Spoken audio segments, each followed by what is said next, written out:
So, how do you make music income? Well, I'll tell you how I make music income, how we make music income. Well, you have to start by making music, and that will be part of today's video. You've got to get your hands dirty. You got to get to a place where you do. You have to do. I do all the time. I do all over the place. I do all week. I'm sorry if my do offends you. But recently, I started to talking with a friend who does almost as many things, maybe even more things that I do. Both of us are going to be sharing the results we've had. My guest today, ladies and gentlemen, Mr. Marcus Manderson, also known as the Fingaz. The Fingaz. How's it going, man? Good. How are you? Recapping from all the fun this week and making music, of course, and eventually making music income. Yeah, we're going to talk about all that this week. We're going to get into what we did, and we're going to talk about what we did this week. You're going to see and hear the report from both of us about what busy guys in music do so that we can keep making music income.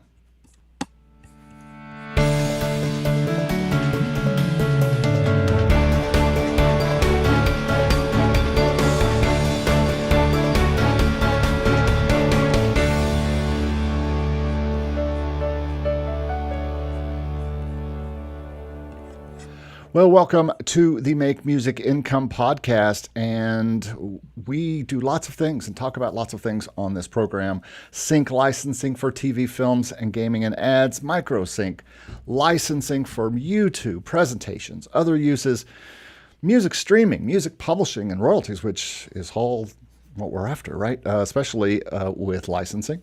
Music production, which we have to do to make music licensing, sheet music, church music, teaching music. We talk about all these things, and you're out there saying, so that's the way to make music income. We've heard all that, Eric. You talk about that every week. Well, by the way, if you don't know who I am, my name is Eric Copeland, and I am a music producer, an artist, a songwriter, a background singer. I hear tapping. A career producer, a music producer, a keyboardist, and these are just some of the music things that I do. But I have to continue to do other things. And so does this guy sitting to the other side of me. Ladies and gentlemen, joining me here today on the program, Mr. Marcus Manderson. And I brought on Marcus because we've kind of spent the week together a little bit. So FYI. Marcus, how have you been, man? What's going on? Been good. Like you mentioned, been enjoying that event we attended this week, and looking forward to watching some of the replays and recapping. And been working on a lot of music. Got like a lot of briefs this week. So maybe the season's picking back up after all the strikes and COVID. But yeah, so got a lot of projects to work on this weekend. Well, that's kind of the point of today, is talking about what we've been doing this week. We have been focused on and at conferences this week, and we've also been making music. I've been pitching. We're going to talk about all of that today. We don't just make sync music. There's everybody asks me, how do you get into sync? How do you get into sync? Oh, well, I made a course about it, first of all. And by the way, today is sponsored by the Make Music Income courses. You can find that here at this address. Both of the courses that are here, that'll cover both of us up for the meantime. But you can find both of these courses and get a special 25% off on both courses if you want to at makemusicincome.com/courses. That is all I'm going to say, except I'm going to say one more thing. Make sure you go get yourself something free at makemusicincome.com/free. There's free stuff. You can even start both of our courses for free. So that is our ad sponsor for today. But usually at this time, after I do my introduction, I go into this whole thing about my week. Well, I am not going to do that this week because this entire show today is about our week. It's about what we did this week to kind of take ourselves to the next level. And I think it was rather big. I don't know how you feel about this, Marcus, but the first thing that we both did was we both attended the PMC, which is the Production Music Conference, and we went to that. I went to it virtually. You went to it virtually as well, right? We were both virtual. Yes. And so did about, well, how many other people? I thought like 400 or 500 other people were attending virtually. Did you see that? Yeah. I think so. Yeah. That was Yeah. crazy. So yeah, about and then I don't know how many people were there live for it. 200, 300, you think, or more? I think it's about 50-50 split. So I know they had over 1,000 registered. So Wow. probably half online, half in person, if not more in person. Well, that's crazy. In case you don't know what we're talking about, and I'm going to show you here what it looks like. This is the PMC site where they had, and just have to say, I give a shout out to Excel Events. Man, what a great production online. I mean, it was like being there. There was always things about, okay, move on to the next room. Okay, here's this. Not only that, but you could go in there and you could talk to people. You could see all this screens over here. There's people, there's things going on. You could see direct messages. I have a direct message here. Oh, it's from Marcus.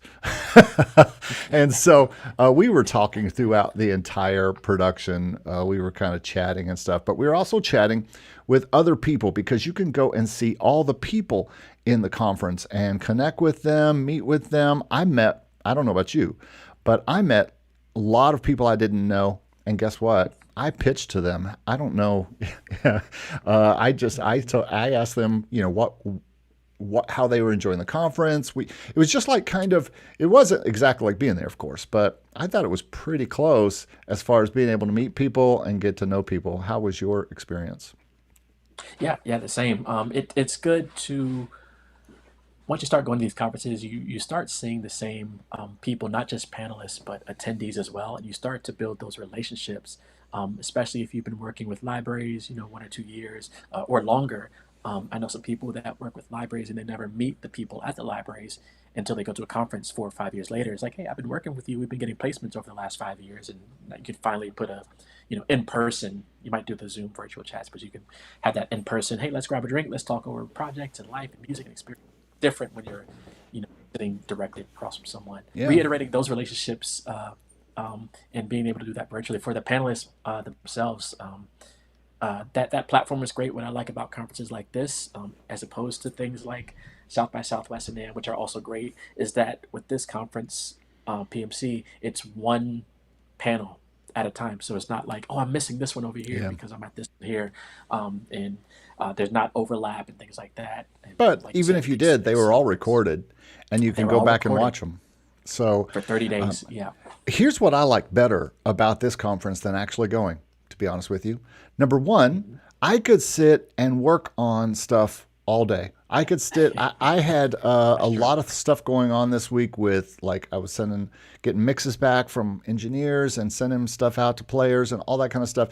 If I had gone to this conference, I would have only been able to do that. I wouldn't have been able to sit at my desk with all my stuff, work on tracks. I've worked on, we'll talk about all the music we've made here a little later. But I was able to go to 2 other events online this week besides the PMC, which is probably the big one for those of us who are really wanting to get into sync and production music. So I feel like it would be even harder to connect with people in person than it would be online if you just send them a quick text. I did this to a few of the panelists. I said, I really loved your panel. It was really cool. How do I get in touch with you or send some stuff to you? I want to send you my catalog and stuff like that. And they were like, oh yeah, send it to this thing right here. And so it to me, this was better. It's sometimes even better to do, like, when I do my YouTube channel, that's I can serve more people. I can do more things if I am free to sit here and work on everything. I want to encourage you guys to go and be in these conferences virtually, even if you can't go live. Yeah, definitely. There's the when you weigh the cost benefits. I know we're both on the East Coast, Yeah. so it might be different if we live, in Vegas or in California. But so you're talking flight, hotel, food for a week. You get the networking and things, but it is more of a cost and expense. So you have to take those things into consideration as opposed to just purchasing the online ticket for a fraction of the price and still being able to access the content. Yep. And you can still make those connections, like you said. So what I did for the panelists, for each panel, they had the list of the speakers. When I saw their names, I immediately looked them up on LinkedIn. What I didn't like about the app, I was using the app on the iPhone because sometimes I was like driving into work or coming Mm-hmm. home or in meetings at work. So, like you said, we had that flexibility. I wouldn't be able to work if I attended the conference. I Yeah. would have to use some leave. So I got to save some leave there. But whenever I left the app, it would uh, uh, it would lose the audio for the recording, so I'd have to go back into the app to maintain the feed. Um, Yeah. but other than that, sometimes I would see the Those are panelists, first world look at problems, though. first You world know. problems, and we could watch the recording, like you said. But I connected with all the speakers on LinkedIn. Um, That's great. so, Yeah. and like you, finding them, connecting with them. If I wasn't already connected with them, but like you said, the accessibility, the ability to do other things while experiencing the conference and still interact virtually. Mark It's a great asks, option to have. was the conference recorded for members to access? I don't know. I think you would have to buy virtual access to the conference, Mark, if you're a member of the PMA. You would have to probably buy the conference, but I would bet you can. I don't know if Marcus, if you know that, if I like don't people know. could come in later. So I did an interview with Morgan about 2 weeks, who's the executive director Yeah. of the PMA. So And I'm going to put I a could ask link to around. Marcus' channel down. We're still working with him on how to make his channel pop a little bit more. But he did an interview with Morgan, and it was pretty good. So, Mark, I would check and see. Marcus will check, and we'll let you know in the comments below or whatever about that. But I did want to show those people who don't know about what the PMA is, what it is, and it's the Production Music Association, the leading voice and advocate of production music community. We are dedicated to advancing the unique value of production music and working together to ensure a better future for our community. But here's one cool thing I saw on here. I did want to show you this. They have some news. And this is just a place you can keep up with news. And one of the news items I saw that was interesting was production music makes up 57% of all the music played in commercials and public service announcements and promotional type stuff. And you can see these kind of reports on there. I'll put a link to the PMA, but I don't have any kind of like code to be on there. But anyway, you should look into joining the PMA. I think it's only like $100 or so to join, and that made the event $100. Any more comments about the PMC? Like I said, going to this conference, and this is how I started my production career too. I started going to music conferences, and that was something that I had to do in order to start to meet people. And I think you've got to do that with this too. I think you've got to like text people and say, "Hey, do you mind if I email you a link to something?" I mean, did you pitch? Did you pitch to anybody this week? So I do the pitch once they connect on LinkedIn, depending on if I have something or if I'm just trying to make a connection. And I have different disco playlists. I think I mentioned before, one for trailers, one for sync, if it's specific genres, hip hop or rock or folk or pop. So depending on the context of um, what they're looking for or what I think they need, or I might send a general playlist of different genres. Morgan just responded. She's trying to figure out a post PMC ticket option to access Excel events. She will announce it next week. So stay tuned for those who missed the actual PMC. Okay, There Mark. may be a pathway for you to access that. Yeah, because it's good stuff. I mean, It is. I think even Marcus, you told me it wasn't exactly like information that is crucially new or anything like that. I don't Yeah. think it was anything that we hadn't heard before, but I think it was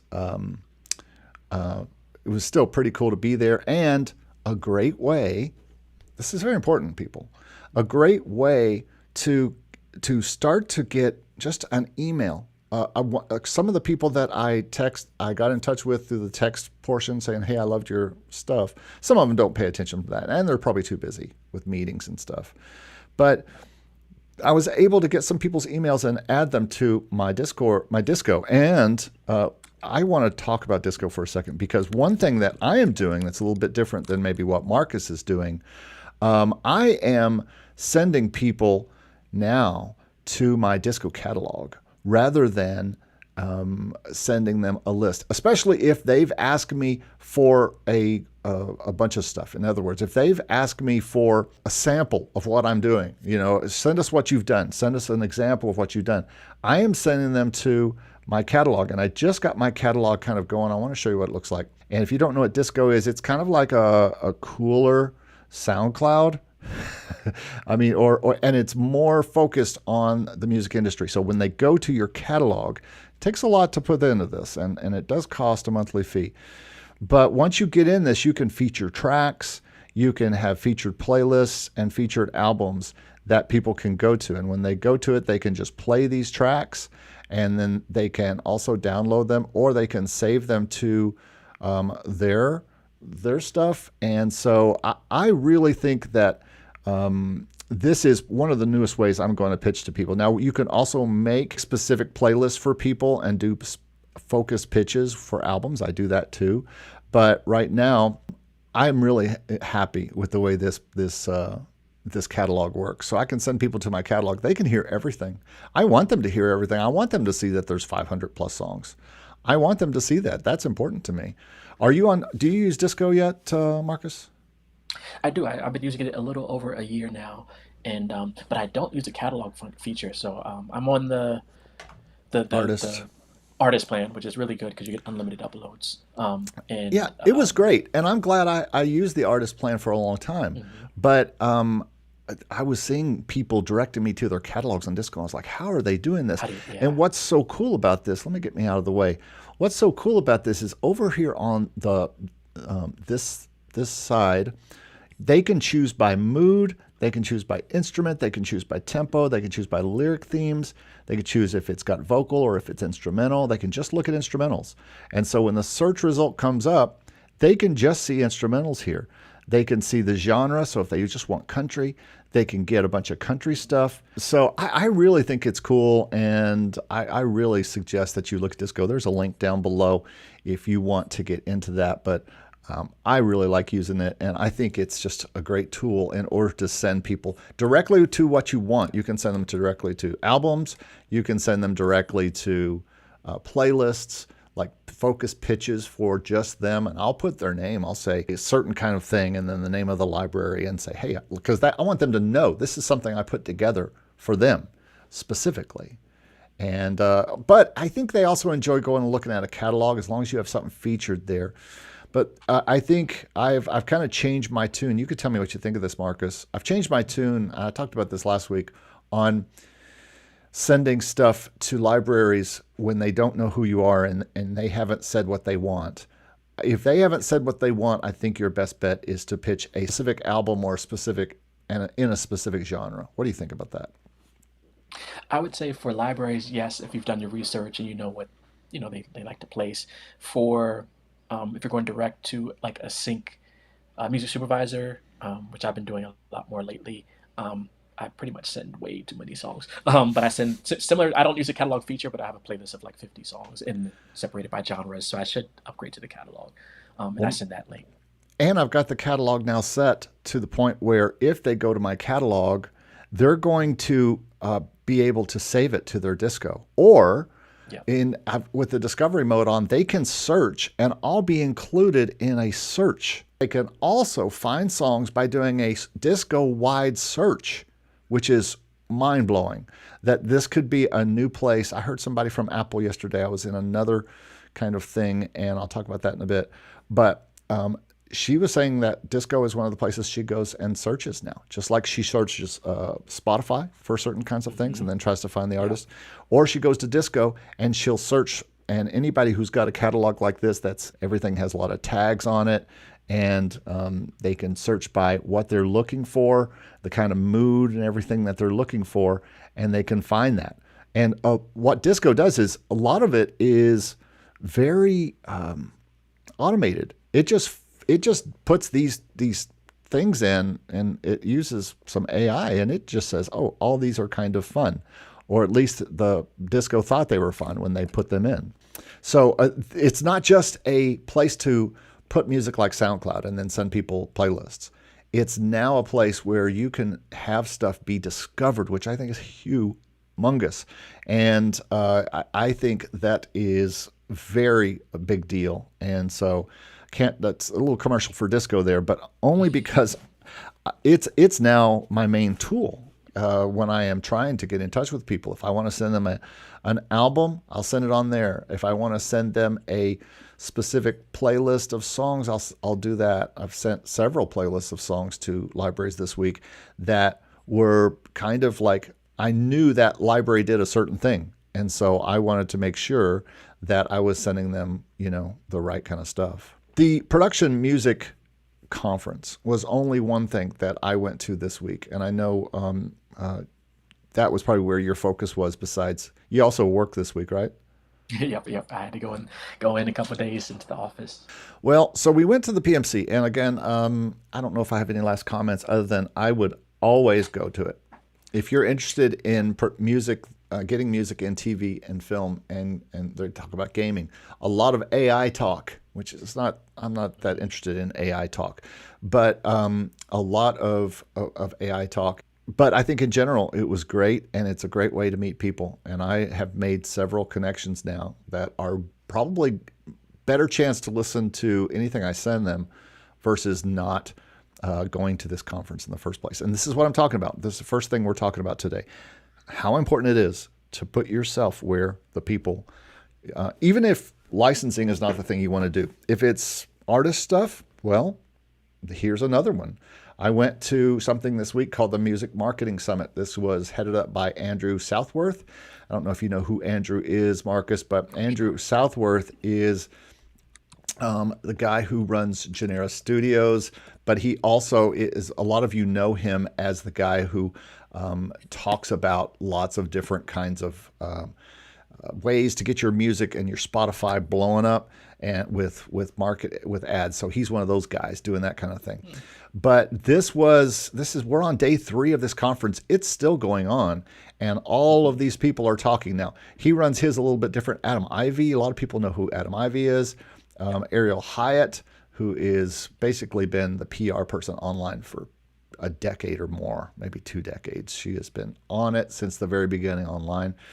She did a live last night with him, but all of these things are going on, and you can go to each of the days. And guess what, y'all? This costs you nothing. This is free. Wow. You basically, if I haven't put the link down below, I will put the link. But all you have to do is go and sign up. It's been in my in all of my materials. But he's running this through his online community. But you can just see, what's going on for every day. Here's day 1. There I was at the first of day 1. Rick Barker, former manager of Taylor Swift, was on second day. Nate Black, who is a great YouTuber and YouTube guy. Anybody else? Jesse Cannon. Some people may know Jesse Cannon, who is has Muse Formation Labs, and he's a YouTuber. So a lot of people, and of course Andrew doing a thing about Spotify conversion ads, which is his deal. That's what he does.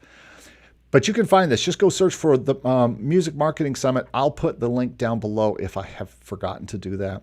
I will put that down here when we're done. I was going to PMC and that both at the same time, except this one was not live. This one was all recorded. So he did a few live streams throughout the day with different people, but for the most part, it was all recorded and all free. And so if you're interested in marketing, especially if you're an artist or artist adjacent, there's a lot there. And plus I did a whole sync thing there, so you can see that as well. So then I also this week, I don't know if you've heard of these ladies, What Up Pitches. Have you heard of them before?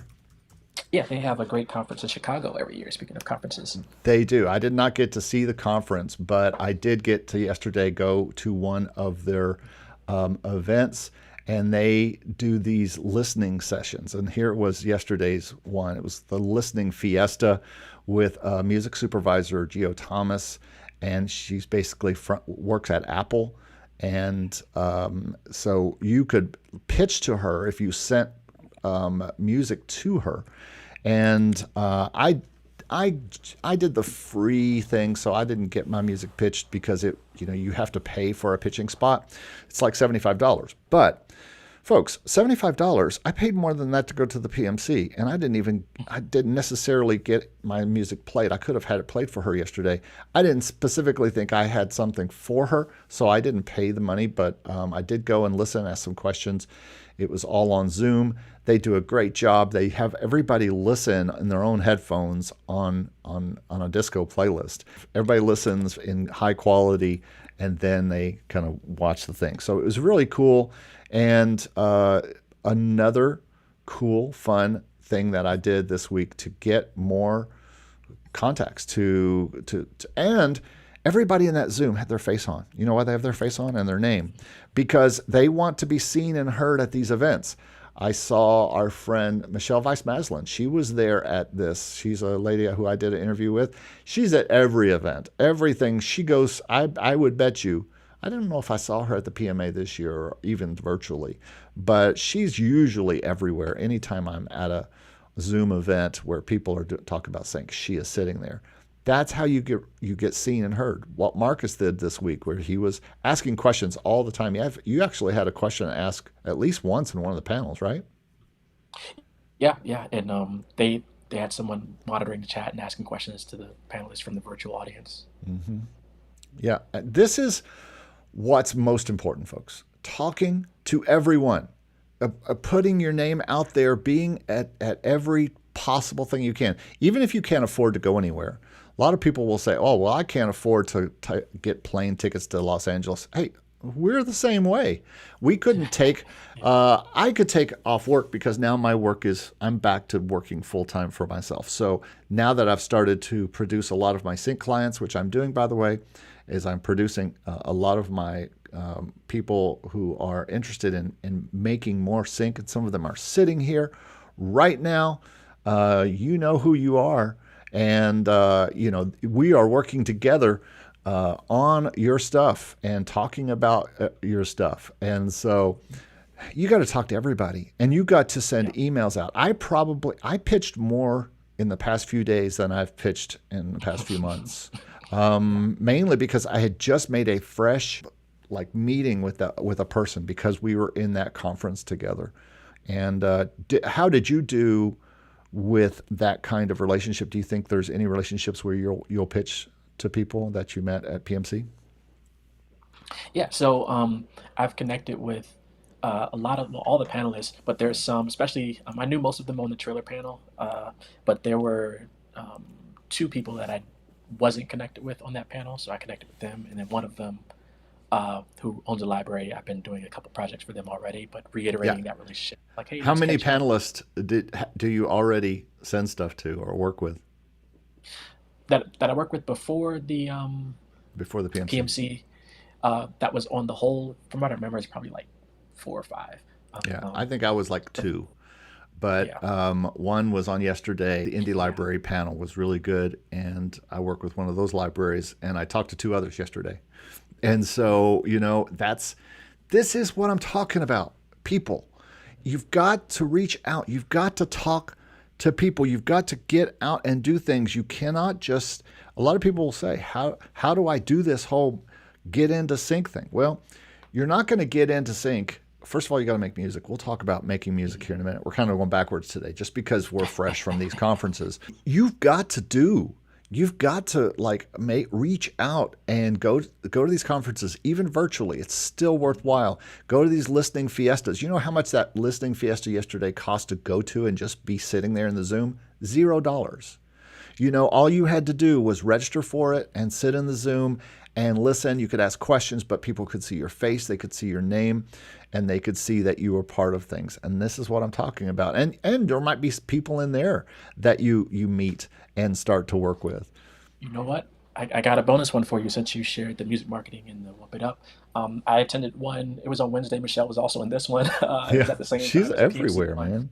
man. It was. Have you been to a Pandion Music Foundation uh, S- s- virtual? Spell that for me. Pandion. It's Pandion. It's a D. nonprofit, and every week, typically Wednesday, I believe, depending on the availability of their guests, they have a special guest on. music supervisors, sync agents, sync libraries, music creators. And this week they had, who was it? Yvette Matoyer, I think she did a few for Tyler Perry projects. She's a music supervisor. So every week they have these virtual meetups for free. Anyone can attend. But they close the doors at um, like 30 minutes after it starts. And at the end of it, they create a custom disco link for that music supervisor where you That can is send in cool. one track for free. All right. And I go to these things, and there's maybe I've seen most 20 or 30 people there max at one of these sessions. Hmm. And I miss some of them, people. So if you miss it, you miss it. But All right. they're doing these every week. Pandion Music Foundation. So that's one for listeners to Actionable check out. stuff here. As usual, once we get done, I'll put all the links of all the stuff that we've been talking about down below, so you can go visit these things. The PMA, the marketing summit, the music marketing summit, and then this Pandion Meetups thing. I want to look at that because I will be Yep. doing that. This is how you people are always like, how do you get all this stuff? How do you do all this stuff? I don't get it. And the reason that we do all this stuff is because we do all this stuff. We do it. We do it. And we go, Marcus is constantly seeking out events and or making his own events. And you know what? That event yesterday really, and Andrew's event really made me want to kind of do my own event as well, and get you and Dave and Stevie B and Clint and everybody involved in an event where we do a day or two event, and we could run it. It's a genius idea that Andrew has about making it in his Mighty Networks thing that he's made Yeah, I here. remember that. And I have one too. I have a Mighty Networks. It just brings so many new members into this thing, and he's running a free event. And he also has a VIP version where you can have access to the lives that were private, and get some other stuff for free with the VIP, which is not that expensive. I think it's like $39 or something like that. So it's just a great way to not only get yourself seen and heard, just pass around a lot of positive vibes, because you're providing all this information. Plus, Andrew gets to interview and know all these people that he's bringing in. One of the beautiful things about having a YouTube channel and interviewing Michelle Weiss-Maslin or Mark Freezer and Marcus Manderson and Clint and Jesse from Sync My Music, you get to meet everybody as part of that. And so Andrew not only gets to meet all of these people he's bringing into his conference, but he also, and those people, it's a win for everybody because it's a free conference. And so everybody gets to meet people. Everybody who's coming there, giving their time, gets new people seeing what they do and offering specials to them. Like I did, I offered a special. And everybody wins. Plus, his Genera Studios Mighty Network grows because people join that, and they have to join to be part of the event. Pandion, I'm sure, has some kind, or Pandion, I'm sure they have some kind of thing, that email list or something that you join as you get part of that for free, which is fine. Who cares? But again, talking to everyone, I think, is the real key here, is that you are just finding ways to talk to everyone. And then as you're talking to everyone, being able to actually pitch to them. And so this is where it comes down. When you're looking for the key to sync after making the music, you have to pitch. And if you're not pitching, if you're not getting in more libraries, it's all about more. I've got 500 and something songs that's in that disco catalog. That's one reason I want to put the disco catalog up. I want them to see not only my featured songs that I want them to listen to, I want them to not only see the fact that I have hundreds of songs up there, I want them to be able to search for those hundreds of songs inside the discovery mode. And this is why it's so important to be in as many libraries as you can, be in as many, have as much stuff going on as possible. Folks, this is worthy of a thumbs up for this video, just about the pitching part, because we can't make anything happen with our music if it's not being played out there, and we're not going to make any PRO. Both Marcus and I have seen higher PRO statements as of late because we have put more stuff in and we are working it more. Like I said, I pitched more this week than I have a while. You know why? Because I met new people. I don't know. And Marcus pitched as well. You pitched. Did you pitch to every panelist, or did you just talk to them? No, I just connected with them on LinkedIn. So I didn't pitch to every panelist because I don't have everything for everybody. If I heard them say something in a panel, I was like, oh, I might be able to, send something for that. Even the demo derby, I listened to some of that. I was like, hey, I think I could send them. A couple of them were looking for trailer stuff, so it's like, maybe go ahead and put a playlist together for them. So if they mention something that I have, then I would pitch to them.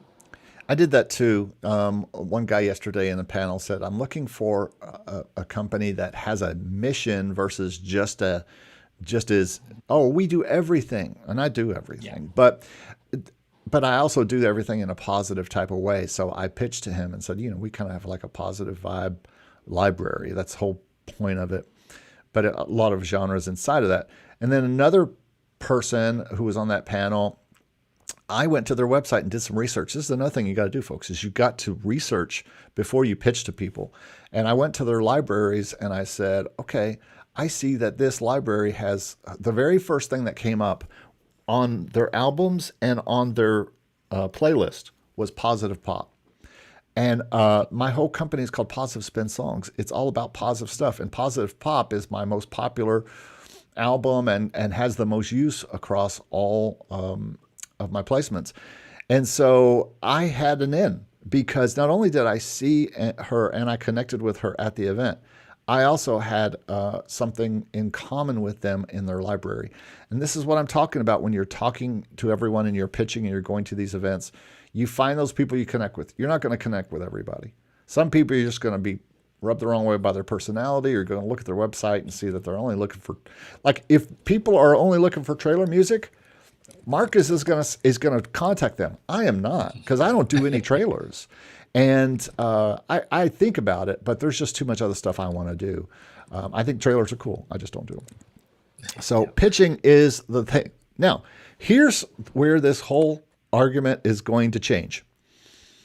Even though we went to the PMC, I also went to the Music Marketing Summit and was part of it, actually. I also went to Whoop It Up and to their listening Fiesta. And then Marcus also went to the Pandion. Did you go to the Pandion thing this week? Yep. Any other things you went to this week besides that? I mean, I went to work. Yeah. Did you have any of your free events? You also have your own free events. Did you have any of those this week? No, so I scaled those back this week because I knew, some of the people in my communities would be part of PMC virtually or in person. And then I wanted to actually be involved with PMC as much as I could also. So I didn't want to. And plus, we had music to make on top of all and that's that. where we go to. After all that, folks, we were both probably, I don't know about you, but I was cranking this week. And that's the beauty about going to these events online, is because I could sit here and still crank on music. I did classical, I did country, I did Christmas music, I did some cello work, I did some music with, I started working with a ukulele player. I'm not going to say who it was. But I talked to other clients. I have had lots of things going on. I have a class that'll happen after this is over.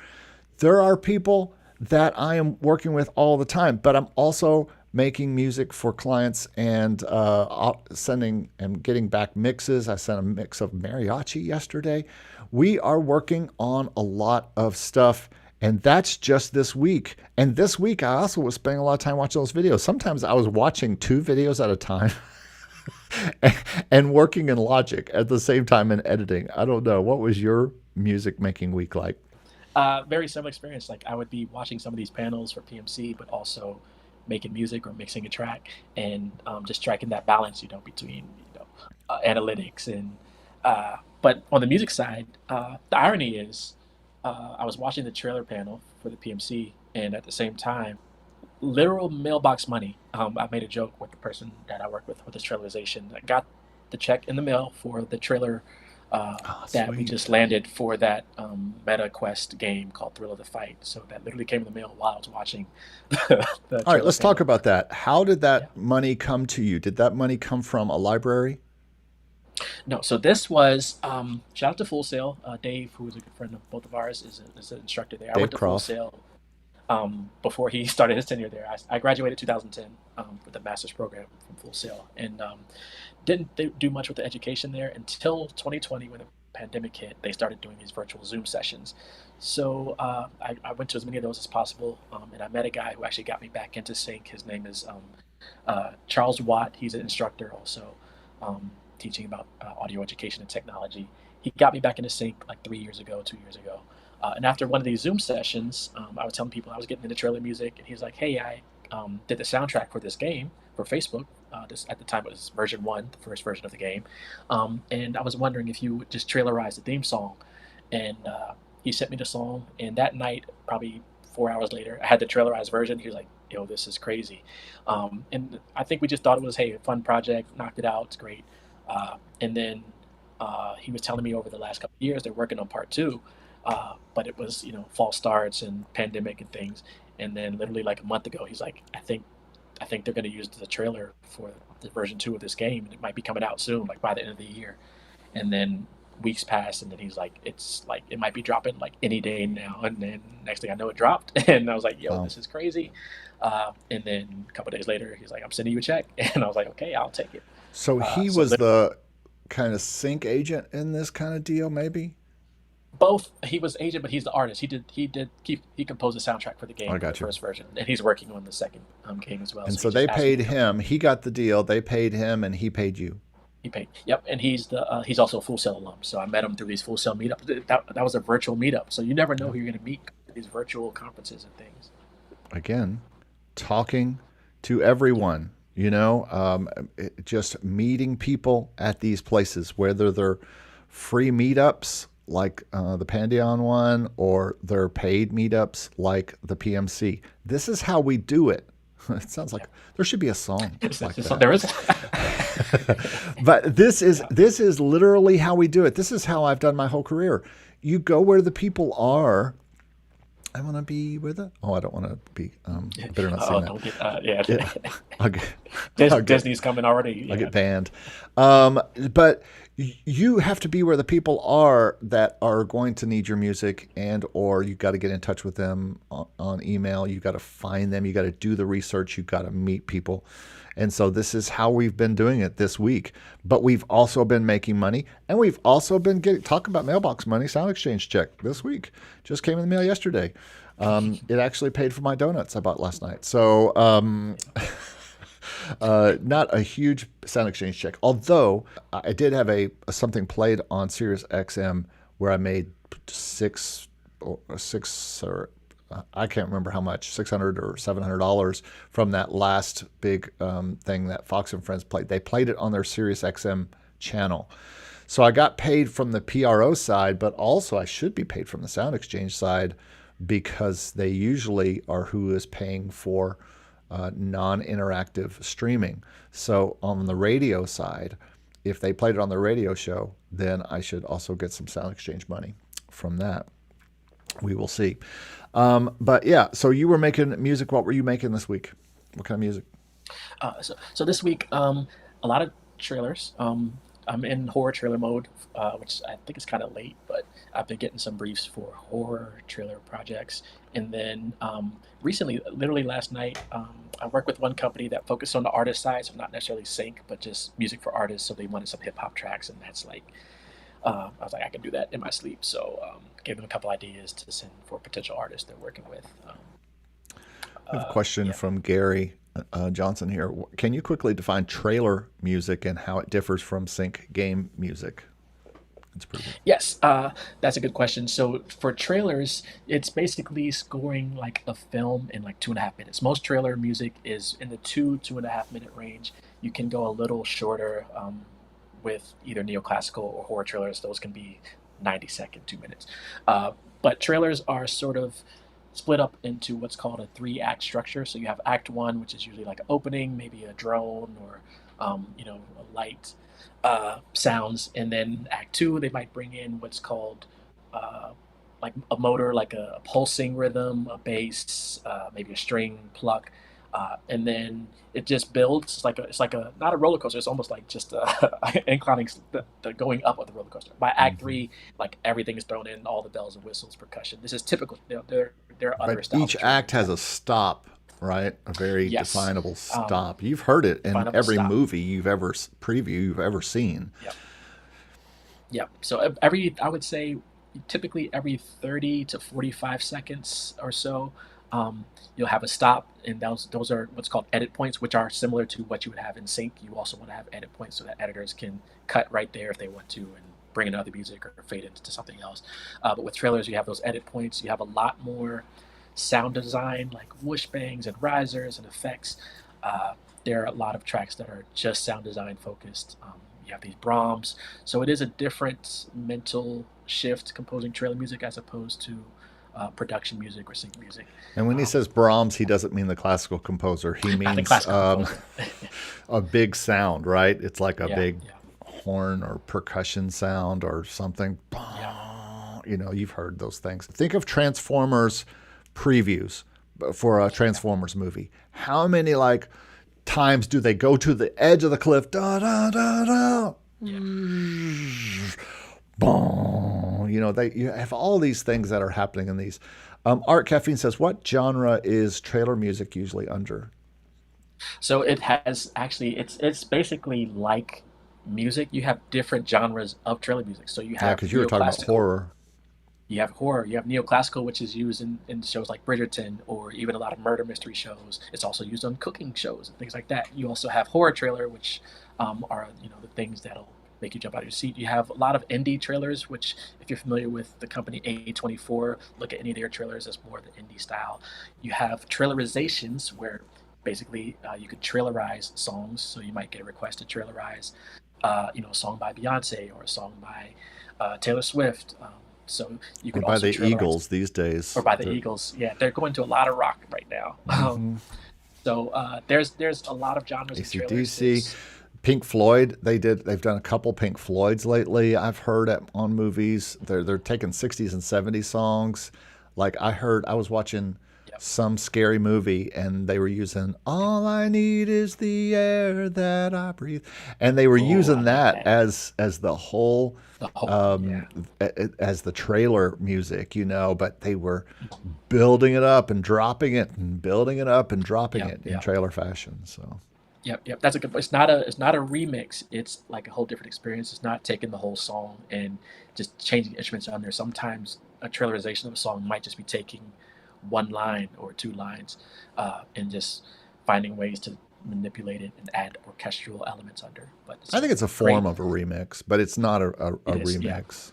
But Yeah. so yeah, that's trailers. And some places when you're pitching, they're only looking for that. And so that is one of the things that Marcus does. I don't do that necessarily.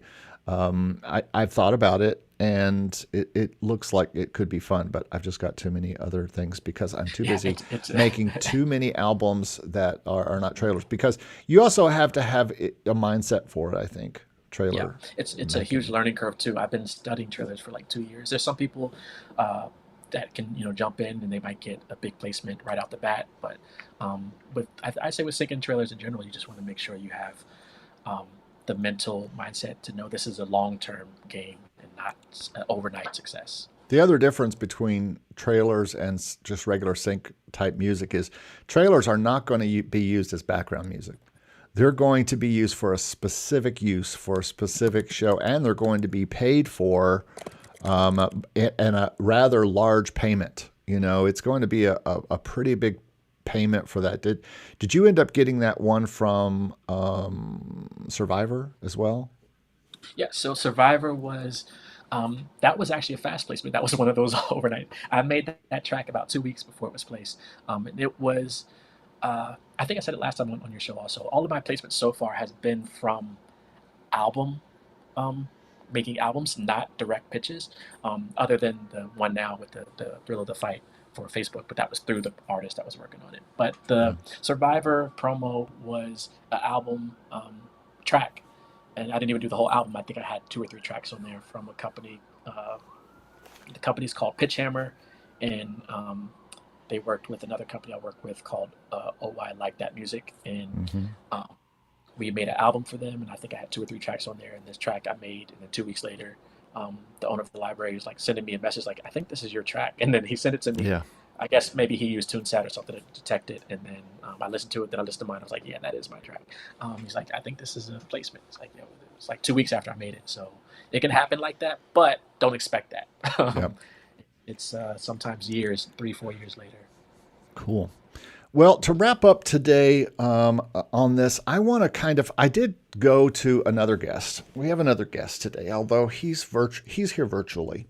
And that guest is our old friend, Chad GiPiT. And Chad, you may know, Chad, you may have accessed and worked with Chad GiPiT online yourself. But Chad, I asked Chad GiPiT last night, what do I need to do to network in this music industry? What is the best way to network in the music industry? And this is what Chad had to say. Number one way to network in the music industry in order to meet more people and show them your music is to attend music conferences and festivals. And this is what we basically did this week. Both Marcus and I, we worked hard to go to these festivals, and that was the first one we did. The second one was to use social media strategically. Well, here we are on YouTube, and you've heard Marcus talk a lot about LinkedIn. Talk about your LinkedIn strategy, because I think that's very interesting. So it's changed recently. I don't know if you've been looking over the last. I haven't made a post yet, but my LinkedIn has just passed my followers on Instagram. So LinkedIn is now my highest engagement. I've been posting daily on Hmm. LinkedIn. They're all automated posts.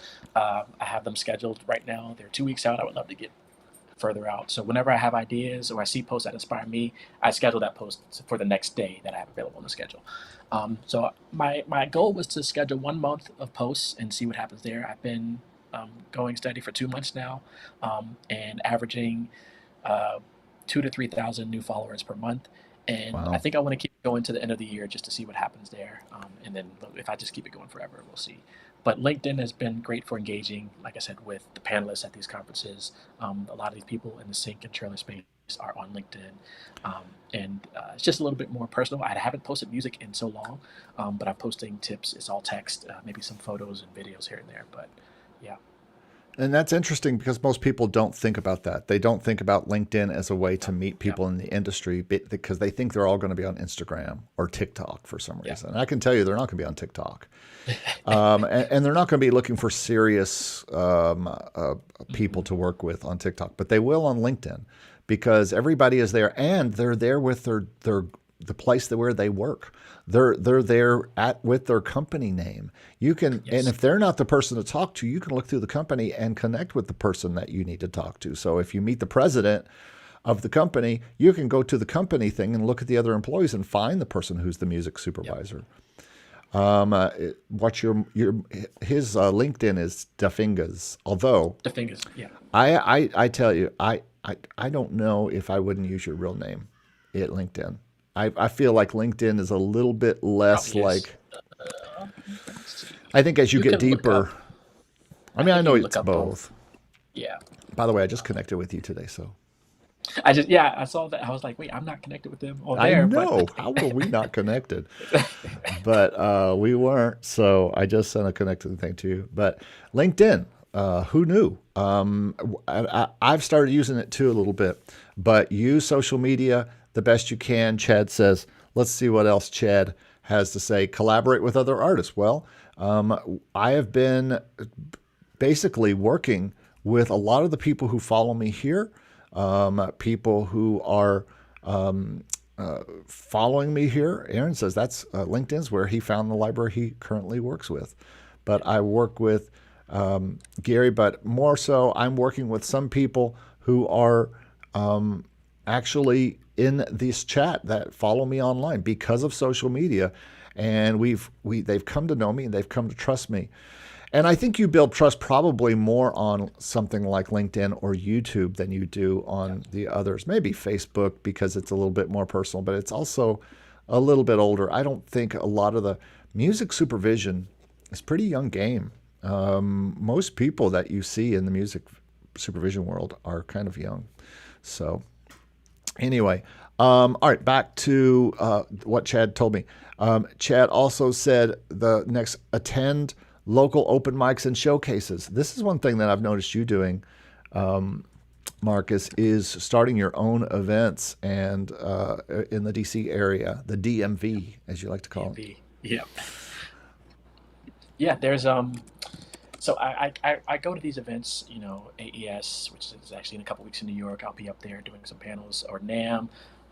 So I would go to these, or I get invited to do these conferences in these areas, and I would go, do network events, should suggest things to them to make their event better. It's like, there's nothing um, really here where I live because I'm home, like hanging out with the family. So this year I started doing just some local meetups in the area for people in the area, and then the other, I would say, platform Threads is actually becoming really good with networking. People putting together events and things like Instagram's baby brother. I don't know what you would call it. So I'm starting to see people post there about hosting events and things.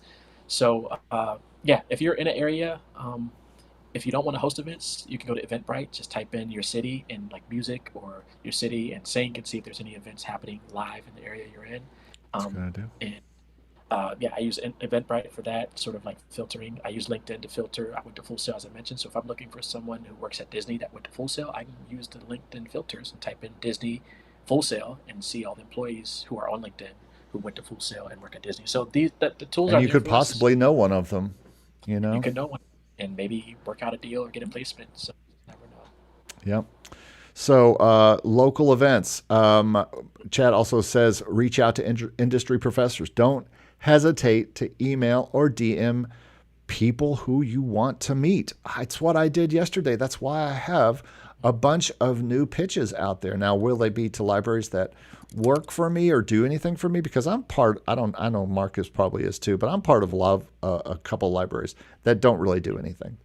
And Yes. I haven't seen much of anything on my PRO statements or anything. Now, you never know. Sync is such a long game that suddenly something could happen.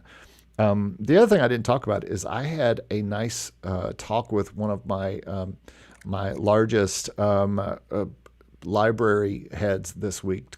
Two conversations on the phone. I just happened to catch him as he was on his way to the PMC in LA. He wasn't going to the PMC. Here's something interesting. He was not going to the PMC. He was he was going there because everybody else was there for the PMC. He wasn't going to LA because he wanted to attend the production music conference, because he probably has before, because he's a BMG library. And so, but instead, what he did was he went there in order to have meetings with a bunch of people. And guess what? One of them needed more country songs. I have worked myself into a corner with this country stuff.